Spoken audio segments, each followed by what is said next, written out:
that hurt you because you didn't pay any attention to it. Now, I don't give out New Age stuff here. I'm very suspicious of New Age writers. I really am. I'm extremely suspicious of fundamentalists. And so, you know, I'm a skeptic for all of that stuff. I don't want to hear that something's going to happen unless somebody who is a scientist with a degree and documentary evidence tells me this is, in other words, if you're going to tell me something's going to happen, I want a geologist to show me. Don't tell me that somebody heard about it from some smoke somewhere. I'm not interested. I'm just not interested. Because I spent my whole life listening to smoke in church. And nothing ever happened. Nobody ever proved anything. And I spent 40 years in church, walked out the church, it was more confused than when I first walked in, and I knew that it was all baloney. So now I can't continue to teach people that.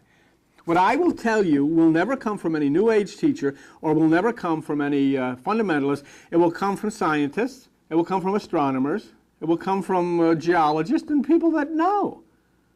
Because I'm not going to get people running around and get people, you know, shook up and so forth and so on about things that, you know, are not, you can't prove. Just be able to prove it.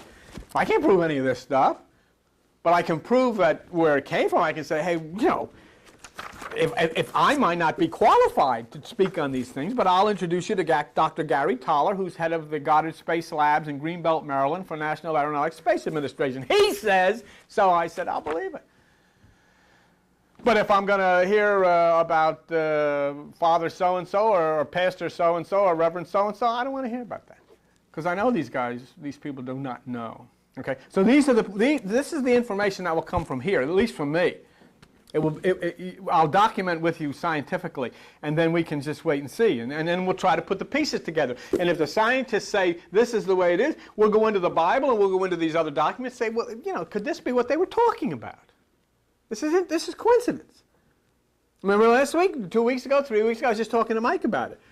I spent the last 2 years trying to connect 4555. There's a picture of 4555 here, the galaxy. I spent 2 years trying to connect 4555 to all of this because I believe that 4555 is the galaxy where the intelligent life comes that is directing the things that are going on in this earth right now. So I was looking for some confirmation. When we finally were able to connect 4555 to the supernova and all of this stuff, what happens? 2 days after April 5th when we did this, and that was curious, April 5th, I was working you know, at my company where I work for the cable television company, and my job, one of the jobs I had this year was getting all of their towers and the antennas registered. And I was in Burlington, and the engineer come up to me and he said, didn't you run Brick Township cable system there for 22 years? I says, yes. He says, well, you know, we're just about finalizing the towers. You want to take a look at the one in Bricktown and just go over it? And I looked at it, and I almost fell off the chair. I said, what'd you show this to me for? He said, well, you were there. I says, okay. And I looked at it, and the latitude for that tower that I was working on, we were there for 22 years. I never looked at it before. And what was it? 4555. And I showed everybody here. I showed everybody. In fact, here it is. And there's a guy there, he's squinting. He says, oh, you know, you got to see it. There it is. That's a federal. I had heard about it from somebody else, and I believed it right away. Yeah. I trust. Well, you see it? I knew it. I knew it was true. You see that? Yeah. 4555. I can't see without my glasses. Yep, could you loan him your glass? Yeah. But you know, see, the important thing is not to take my word for this. And that's why I want to show everybody everything. And I think, you know, I hear a lot of people say, gee, you know, I got confirmation. That's pretty good. This is pretty good. That's pretty good confirmation from somebody somehow that this is going on. So, so then the next thing what happened here was I was able to, and together we worked on this, and we were able to show supernova 1987A as the single eye, and you can see in the picture it certainly appears as a single eye. And if it is the single eye, then it takes on itself that astrological sign of Leo, the domicile of the sun, the pineal gland, the lion, and the book of Revelation turns around and says, who is worthy to open the seven seals? Remember David Koresh, that character out in Waco when he burned and killed all those people, was studying the opening of the seven seals. Well, what we have found out from the book of Revelation and what we're studying and looking at right now is it's saying that the lion has the power to open the seven seals. That would mean that the seven seals, the energy of the seven seals coming down upon the earth, would be coming from the domicile of the lion. And what is prevalent in the sky right now that is affecting us, the domicile of the lion would be the pineal or supernova 1987A. So is it saying that the energy for these seven seals to open the seven seals of the Bible, of the book of Revelation, is coming from supernova 1987A. Well, that would fit right in with the fact of what you see on page 91 of the material that I gave you, that says that the center part, the center eye, the center circle of supernova 1987A is now on fire. So everything is just lined up and everything is harmonizing beautifully. Tuesday night when I was here, I was talking to Rich. Rich Doppler is the guy that invented the Doppler method. Did you ever hear of that? You know, and they find things. You know, what is that? It's some kind of a. No, it's weather. Is it a weather method? It's weather, but they use it in medicine also. The Doppler method. And they Well, used to use it, I think, in submarines. right. He invented it, and he had to give up his career to come down here to help me find some. But I kid him because he is like the Doppler method. He finds all this neat stuff. And Rich finds all this neat stuff, and then I grab it and say, wow, you know, look at all this stuff. And then Rich is the guy that found the harmony of Apollo and explained it. And somebody else was in here with the harmony of Apollo. Mark. Huh? Mark. Where's Mark? Oh, Mark, there you are. I'm sorry. And Mark spent a lot of time talking about the harmony of Apollo, too. And but, you know, I got a lot of mileage out of that. That harmony ran for a long time. But, Rich, come on up here, because didn't you have some other stuff that you wanted to, Yeah. just for a minute? Come on up. And, We can probably made an overhead for it, so. huh? Had an overhead. Could you get the overhead out? The overhead girl is right here, and she'll... It's easier to explain, I think. It's the overhead girl. I don't know if that's such a complimentary name, but I mean, what are you gonna... Here, you want to use it? Here, I don't know. Here, put this on. And what happened? The lights go out? Okay. All right. Erase the board, Billy? Erase the board. It's going to take a little while. No, it's really a nice board, and it's going to work out. You can't sit. Are you going to sit there? Well, are you going to do these then? Huh? You going to throw these Not on for sure me? I'll do them. Here's Okay, the they're in stuff. order. They're in order. There's your podium. Okay. Okay? Mm-hmm. All right, now, begin. Okay. Recently, I showed Bill a book I had come across called The Universal Language of Kabbalah by William Ison. And throughout the books, they had diagrams based on the pi and phi ratios in the Greek, which tied into that's originally what I looked at for the harmony of Apollo. It all ties in. But if Bill put put that one on, just to show what upside down. Right, all right. He does this to me all the time. Pi and phi. Pi, everybody kind of knows 0.314 is based on the circumference divided by the diameter, and you get pi. And in a square, you divide the diagonal and short side by the long side, and that gives you phi and 1.61. So you have pi and phi. And some of you probably remember from high school, geometry. But but all the diagrams in this book are basically based on that, and I don't want to go into a bunch of the other stuff. I'm just trying to give you a little bit of background on where it comes from. And put the second one on. The second one it's a tree of life diagram, and it's named after the Great Pyramid because its geometrical construction is such that it represents an accurate cross-section through the center of the Great Monument at Giza. If one were to remove all of its interior masonry, leaving only the shell, and then grow a tree within it, whose branches were perpendicular to its central trunk and its four faces, this tree would be shown. And like in the Kabbalah, you'll see the tree of life with the little circles. It's another representation of this tree inside the pyramid.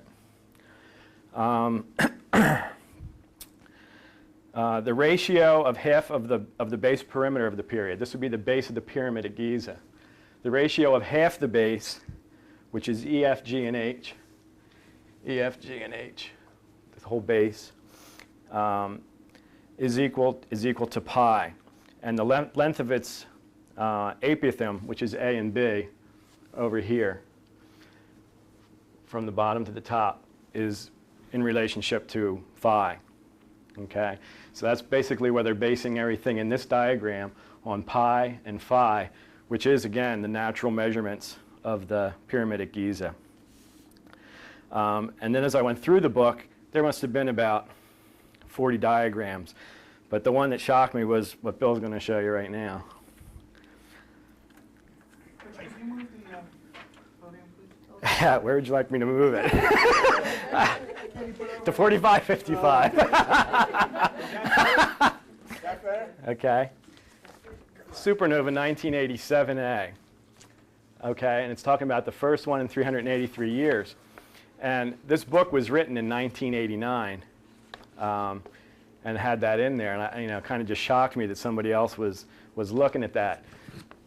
But basically what they did is there's only been 4 supernovas that are visible by the naked eye in the last 1,000 years. There was one in 1006, and then there was 3 more. In 1572, there was one in Cassiopeia, 1604 in Ophiuchus, and I thought that was curious because it has phi right in it. And then naturally, 1987, the Large Magellanic Cloud, where supernova 1987A is. Again, the Kabbalah, usually you hear of like the Hebrew and the Greek. This guy uses English in the same way. It's the same structure. And again, I don't want to go into that because of time. We could do that another time maybe. But large comes out to 43 when you add the numerical values. Magellanic 77 and Cloud 55. When he added all 3 up, it was 175 age. And basically he was saying it was ushering in the new age of Aquarius in 1987 and the end of the Piscean age. There was something you showed me Tuesday night with Yeah. with 64. Yeah, raise it up, and I'll get to that. Yeah, that's good right there. Now, basically what he does on this tree of life is he popped in the 3 years, the 1572, the 1604, the 1987, and the Large Magellanic Cloud, and the other 2 constellations, and does the gematria or the Kabbalah, however you want to call it, and gets the numerical value of the words themselves. And what happened, he took these are the years, and these are the number of years in between the supernovas. So he takes, if you add them together, they add up to the next consecutive number. When you add 1604 and 383, you get 1987. Okay? And he carries it down. And the interesting thing, all this that I'm showing you is when you add, you keep adding down, and you also subtract because it's going towards the top of the pyramid. But 328 and then 536 is the sum of the Large Magellanic Cloud. When you add the 328 and the 536, you get negative phi, which is 864. Yeah, that's what's really. And that's what the whole thing I'm showing you, it ties back into. Now that 328 is what, the moon? No, that's actually the letter C. Oh, okay. A, B, C, so C is a value of 3 All right. in 328. I mean, there's a lot of other things in here that he has that, just time doesn't allow to go into. And the explanations, I spent hours trying to figure out what he was doing and then checking the math and all that kind of stuff. But again, it ties into the 864, and I haven't gone into these other numbers yet. What's interesting is if you look at 1572, there was a supernova. Right. And in 32 years, brought it to 1604, there was another supernova. Right. And in 383 years, brought it to 1987, there's another supernova. Is that what you're saying? Yes.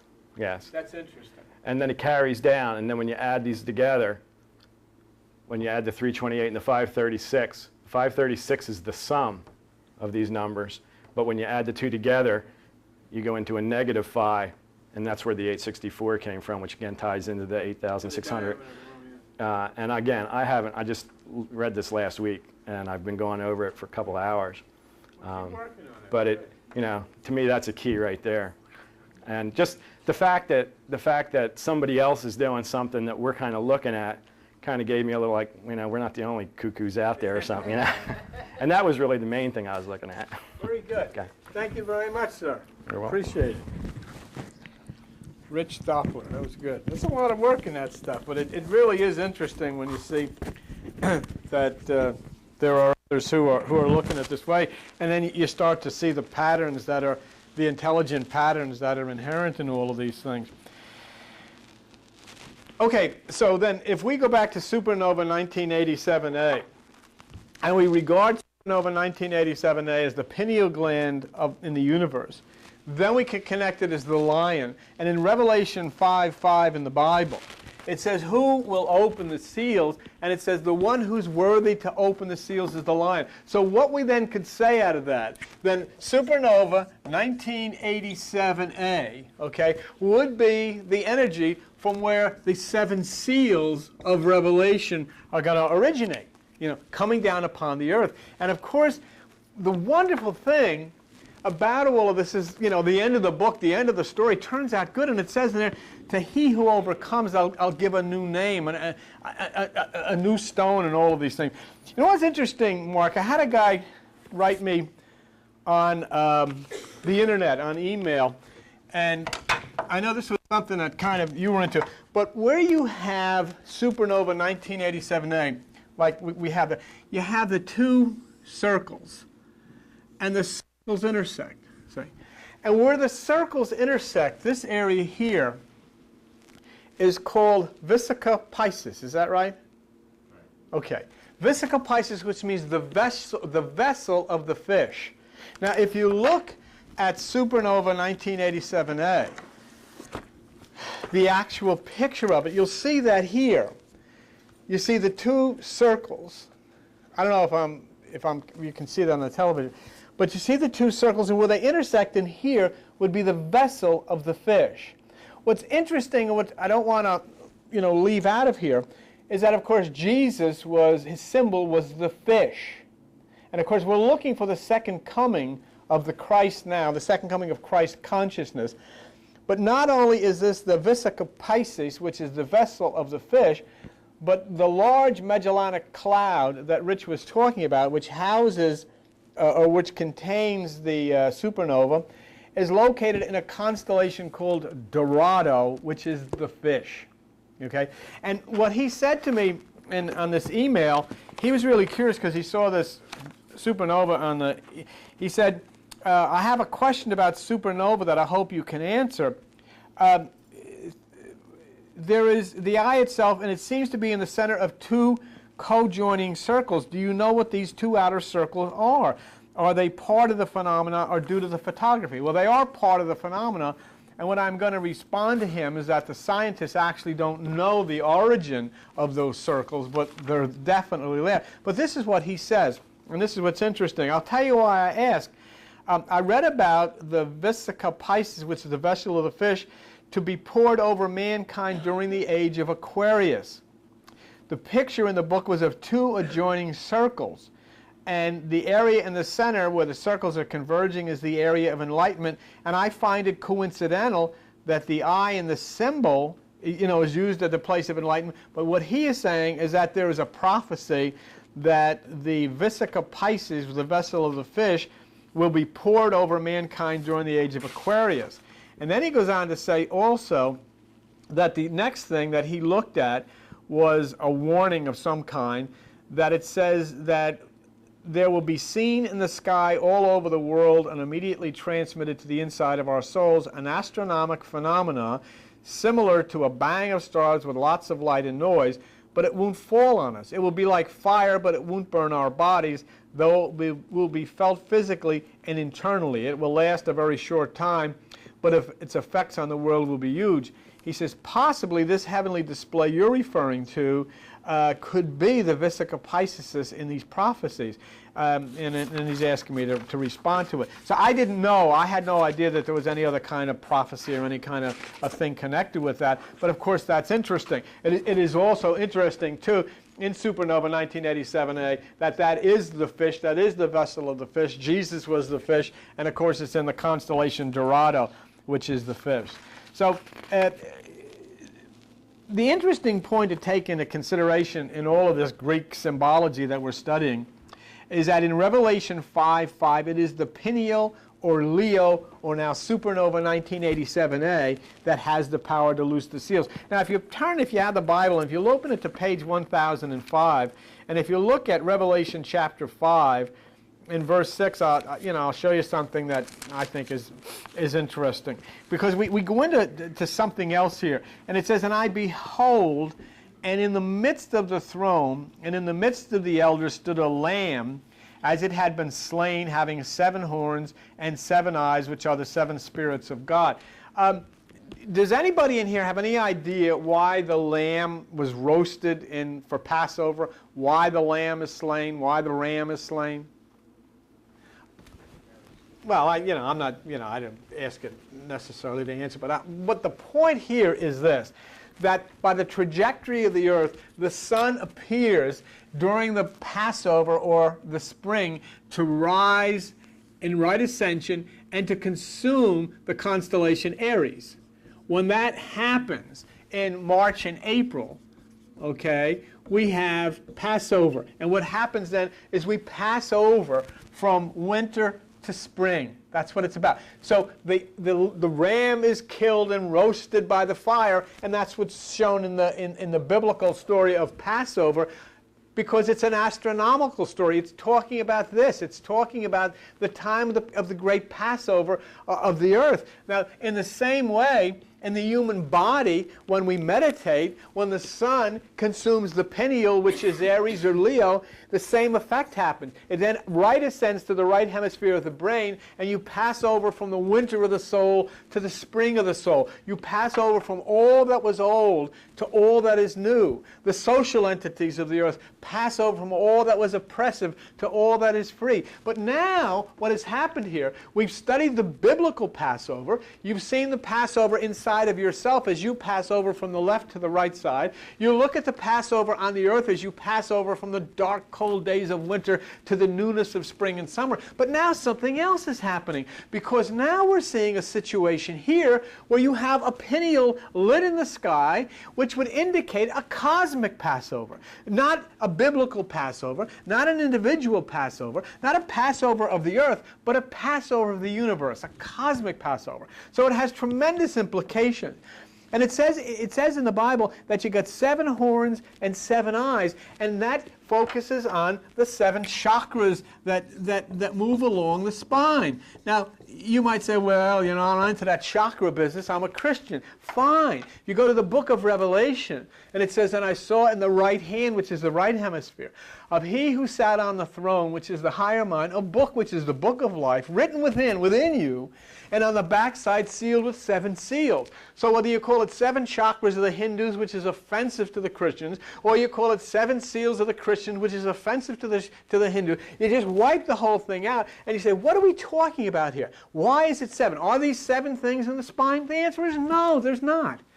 There are nerves in the spine, absolutely, but those 7 are based upon the movement by the illusion of the trajectory of the sun, which starts off in September and October, which is 1, October, November, which is 2, November, December, which is 3, December, January, which is 4, January, February, which is 5, February, March, which is 6, March, April, which is 7, and that takes us through the 7 up from the cold winters, through the darkest part of the winter, rising celestially up to the Lamb, up to the pineal gland, where we pass over in the 7. Okay, that's why they have the 7, because it's the movement here through the months from the sun at its lowest point to the sun at its highest point, or the part of Passover. Okay, so now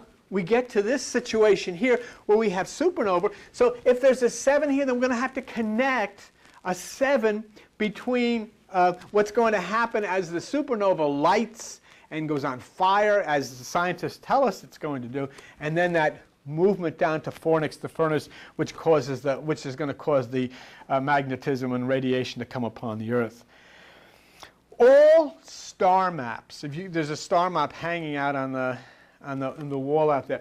And all star maps are made with 2 things, which is DEC, which is declination, which is the degrees around the cosmos, and then RA. And that's right ascension, celestial right ascension. That's why Jesus is shown in the scripture as ascending to sit at the right hand of the Father. Well, of course people can't fly up through the sky. This is the sun, which appears to ascend. You see, let's say you're sitting on somewhere down at the beach or wherever, and you're going to sit and watch the sunset. You're going to watch the sun go down. Well, you're not going to watch the sun go down. Actually, what's going to happen is you're going to sit and watch as the earth goes up. You're actually watching earth up, but it doesn't sound as as sexy as sundown. So I'm not going to. But anyhow, this is what's happening, because what's happening is that the earth is rising up, which makes it look like the sun is going down. But as the earth is rising up, it's turning to the left.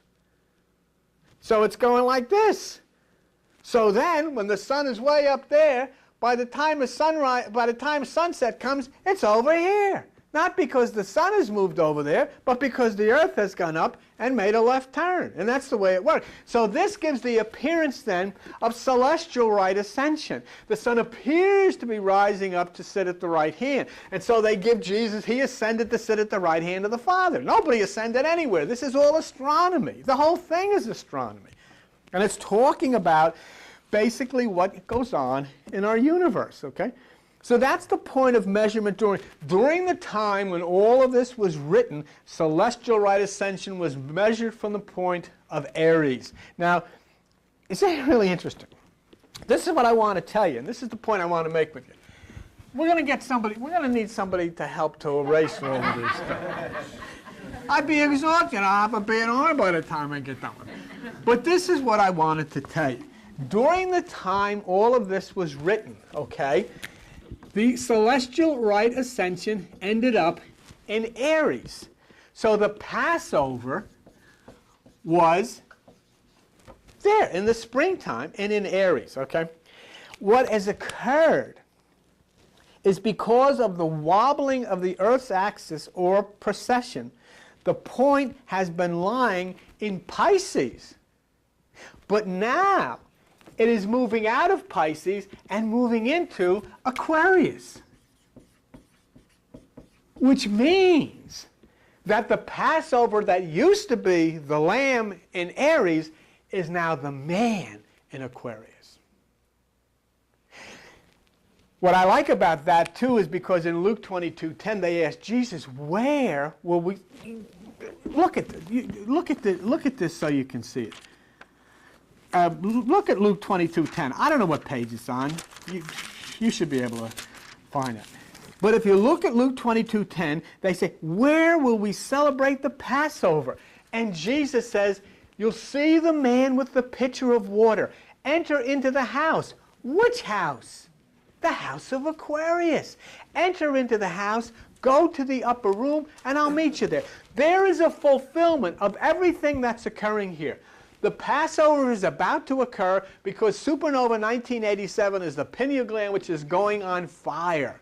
Okay, so all of this is occurring now. We've seen it in the Bible, in the Lamb. We've seen it in the springtime in Aries. But now all of this has changed because of the wobbling and all of this business. And now the Passover is going to happen in Aquarius. Is this coincident? In other words, the whole Passover, from everything that used to be traditionally the way it was to everything that is going to be brand new, is happening in Aquarius in the age that you're in now. So everything is right on time. Now, interestingly, too, when we look, I've been reading, I don't know how many of you have been studying this, about the changes and the concerns that they have about computers. But I was reading an article yesterday or the day before in which they're extremely concerned when the year 2000 hits as to how will be the computer functioning in airplanes. Because all of these airplanes are run by computers. And the guy says, I'm not worried about planes falling out of the sky. I'm worried about them not being able to take off. Because of the, so what happens now there's a lot of progress and they're working feverishly to try to correct this problem, but it's going to be a big problem. So the year 2000 is going to be the point where these computers are going to have a lot of problems. And what's it going to affect in the computers? It's going to affect RAM, the memory. That's where this problem is going to take place. Now, what about you?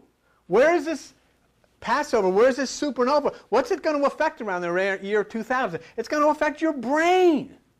What part of your brain is it going to affect? It's going to affect the hippocampus, which is the part of memory. Now, and the hippocampus is an interesting fact, because that hippocampus, if you look in Stedman's Medical Dictionary, is a white eminence. It's a white piece of tissue in your brain. And the word hippocampus means horse. It's a white horse. It's Pegasus. And that's what it says in the Bible. Behold, heaven opened, and I saw a white horse. So here we have in the hippocampus an organ in the center of your hippocampus, which is called Ammon's horn. And Ammon is an Egyptian god whose symbol is the ram. So here in the year 2000, we're looking for the energy from supernova to hit your ram, and here they're looking for it to hit in the computer industry, to hit RAM. So everything is right, whether it be the plastic one or be the flesh one. Both of them are going to have to be considered a tremendous change coming upon the earth and all that live upon it and all that work upon it. Financial institutions, banking institutions, airplanes, and you and me. So there's nothing that's out of sync. Everything is put together, and everything is flowing in this harmony. Okay? So in reading Revelation then, the power of the Lamb walking in the midst of the seven has now moved to where we are in Aquarius. And there in the Bible it says, when you see the man with the pitcher of water, and this is the time of the man with the pitcher of water, it says, go into the house, go to the upper room, and I'll meet you. Why is this being said? Why was that said? When you see the man with the pitcher of water, you can look at that in the Bible and say, why is that in there? Why does it say, when you see the man with the pitcher of water? Couldn't it be when you see the lady with the pitcher of water? Because men didn't carry pitchers of water. Couldn't it say when you see the goat? Or couldn't it say, look, I'll meet you at 26 Broad Street and go upstairs? The man with the pitcher of water was talking about the age that we're living in. How would they know? Who wrote this that knew this was going to happen now? If there are people living on 45, 55, and if they had their Aquarian period thousands of years ago, they know exactly what happened. It reached them. The tidal wave of magnetism reached them, and now it's about to reach us. So you say, well, how did they get here? I mean, people get here. Because that kind of stuff doesn't go anymore, because we know that on December 11th in Innsbruck, Austria, the scientists teleported light and made it move. The scientists killed it. Here, take that. Boom. And stomped on the photon, and the photon died. And they turned around and looked over in the corner, and there it was. And Dr. Anton Zillinger in Innsbruck said, it works, but I don't know how. I don't know what made it work. And then he says, I'll tell you something else. Theoretically, that could happen to something going from one part of the galaxy to another, like that. Forget the speed of light. And we're a primitive people when it comes to that. We don't understand these things, but we're talking about people who have had their Aquarius 5,000 years ago. We're talking about people who invented their light bulb 5,000 years ago. We only invented our light bulb 100 years ago. And so then how do they know? And we can see what is going to happen here. Because the Lamb is slain, the fire consumes the Lamb. When the fire consumed the Lamb, Passover occurred. But now the Lamb doesn't play a part in this anymore, does it? Okay. What will the fire consume?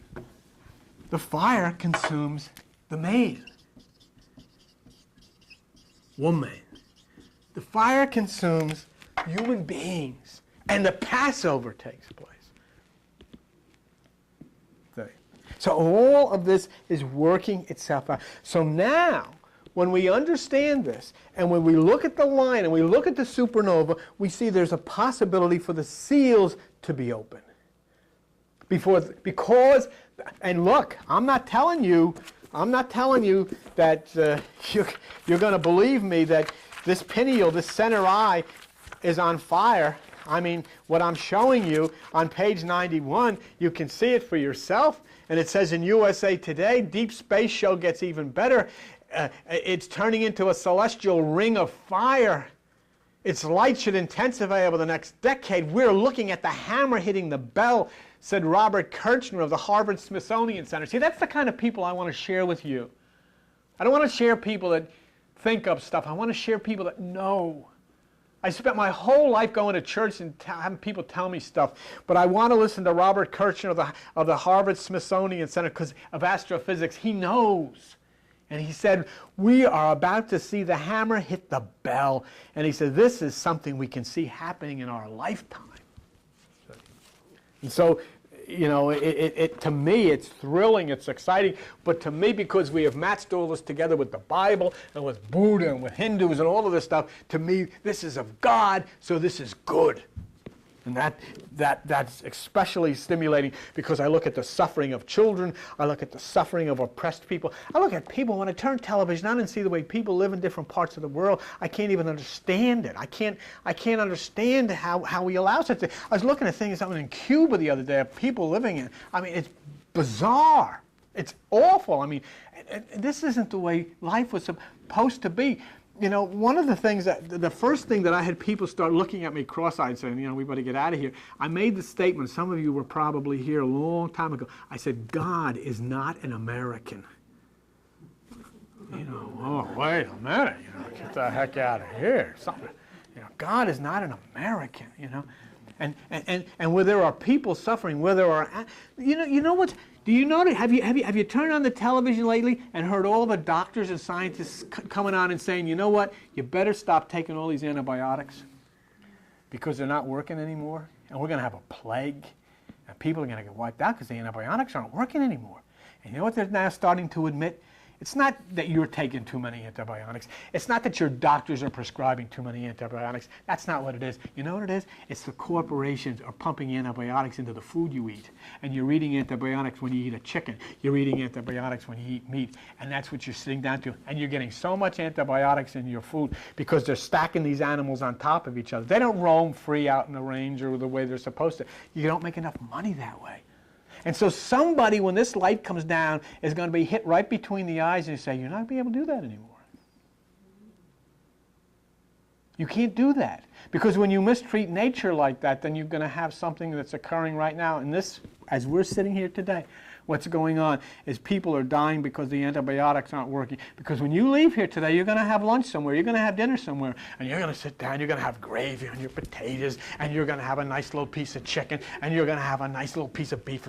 Oh, isn't that good? Pass the bread. Oh, we'll have a little wine with that. Yes, and then you're going to have to think, boy, that was some of the best antibiotics I've had.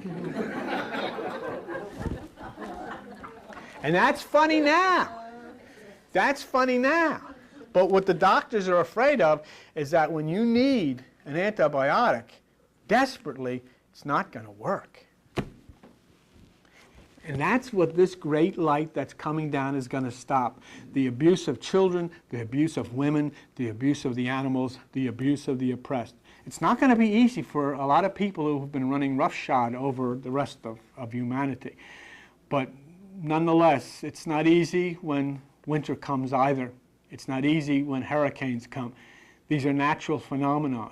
It is our turn, and the tidal wave is about to hit the shore.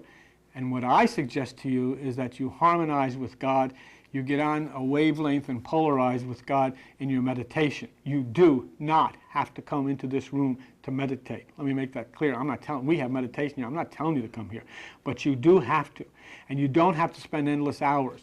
You can go into your bathroom, shut the light off. I tell you to shut the light off because you should not have any light on whatsoever when you meditate for contact with God. You shut the light off, the pineal gland opens, spend 10 seconds, hold your breath for 10 seconds, purify your mind, and then leave. That's all you need. How do I say that? Because God comes in the twinkling of an eye, like lightning that flashes from the east to the west. You can do this. It's nobody's business where you do it, how you do it, when you do it. But by all means, you should do it. And especially now, you should start getting your polarization. You should start getting your meditation into a harmony. The other kind of meditation, you're going to meditate for your health, you're going to meditate for peace of mind, you're going to meditate for all these things. They're wonderful. They're wonderful. You want to go to meditation schools and do that? That's wonderful. I really have nothing to say about that. That's not my job. My job is to show you how to get in contact with God. God doesn't need 45 minutes, doesn't need a half hour. And nobody can instruct you how to do that. Nobody, because nobody's ever done it. I'll tell you why. When you get in contact with God, you are not in the left side, you're in the right side. You're in the kingdom of light. So nobody could ever come back and say, this is how to get in contact with God. All I am telling you is that the time that you need is but a few seconds of your time in a day. But do you know what? You watch. See how hard it is to do. How hard it is to take 5 seconds a day. I can't go in there. I can't go in the bathroom now. I gotta go. I gotta go to the Cats, the bowl games. I know that. I know it. This happens to me. I know exactly. You forget these things. But now it's getting critical that we remember them. That we do this. That we get on this harmony. Just close your eyes, hold your breath, get into a dark room, and just hold it for say 10 seconds, and just allow yourself to be present. When you stop breathing, you'll stop thinking. Shut your breath off. Your mind shuts down, and then that light, that energy will start to come through. And let's start getting ourselves harmonized with God. Let's start polarizing with God so that we as the photons within us can commune with the photons that are coming down, and we can flow in a laser harmony direct up into the single eye of God. This is what you have to do now, okay? And I'll never know you're doing it. Nobody next door or nobody in your home will ever know you're doing it. It's nobody's business. But do it. Do it. Because this great light is about to descend on us, and the 7 seals are about to be opened. And it says, and I'm sorry to keep you so late, but I'm done here. It says in Revelation 5:12, worthy is the Lamb that was slain to receive power, riches, wisdom, strength, honor, glory, and blessing. This is the power of the new energy that will pour down upon the earth from the interaction of supernova 1987A and the fornax. Happy Mother's Day.